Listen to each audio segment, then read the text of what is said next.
Back on Justice for All right now, talking about critical race theory, and the question now, 1619 versus 1776. The 1619 Project here started with this wildly popular award-winning special issue of the New York Times Magazine. It began in August of 2019 on the 400th anniversary of American slavery. Now, the Times says it aims to reframe the country's history by placing the consequences of slavery and the contributions of Black Americans at the very center of our national narrative. The publication expanded to this free curriculum for teachers with reading guides here over my shoulder for activities to be used in the classroom. But former President Donald Trump was so upset about the 1619 Project that he called on the Department of Education to investigate California schools using it, saying they wouldn't be funded, calling the project un-American. Now, to counter that, he created what's called the 1776 Commission, released on Martin Luther King Jr. Day. It was made up of scholars and historians. The commission released its own 45-page report. On page 30 of it, it mentions critical race theory, saying it stresses racial divisions and sees society in terms of minority racial groups oppressed by the white majority. Going on to say, imparts an oppressor-victim narrative upon generations of Americans. Dr. Falou, this question is for you. We start off the bat with you. Both of these projects have really been put under the microscope. Both of them have faced criticism. What's your take? The 1619 Project, and I had the pleasure of hearing Nikole Hannah-Jones speak at the Brooklyn Museum on the year that this magazine came out.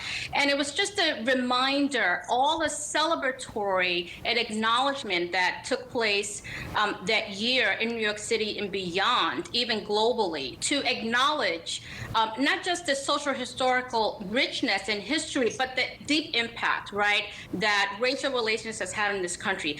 And so I would just say that 1619 Project is exactly an example of how making critical race theory can be digestible, right, for teaching curriculum, as opposed to thinking of it otherwise. Dr. Klein, the 1776 Commission report, it was promptly removed from the White House website when President Biden took over. There were complaints of it being racist and that it made false statements in our nation's most important racial reckoning since the 1960s. How in the world do we move forward when there's a dispute over the basic historical facts? What a good question. And I think, we have to remember that historical facts are in part determined by some of the folks who are writing those historical facts, right? And so this is another perspective of critical race theory, which is to uplift and acknowledge the scholarship and contributions of Black scholars who are recognizing that we need to ensure that their contributions are heard and included as part of understanding the history of the United States. So this, I think, again, speaks to the value of that 1619 Project and recognizing that we need to think a little more deeply about what we think of as our history. Dr. Small, what are your thoughts on that we can't agree on the basic facts that our students are learning? Yeah, I think it's unfortunate in the sense that the response to the 1619 Project was to engage in political pandering as opposed to looking to engage in understanding and reaching across different cultures and different religion and different experiences. Given everything that African Americans have contributed to the United States of America in light of all the oppression that we've suffered. Dr. Thakor, isn't the difference of ideas, though, critically thinking, debating, and researching, isn't that really what we want students to be doing in the classroom as well as outside of the classroom?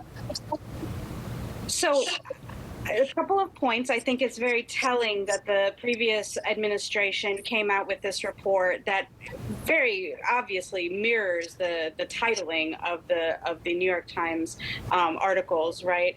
But I think our curriculum is already well covered, the 1776 Project, so to speak, right? And I think what's missing is the content that's included in the 1619 Project, right?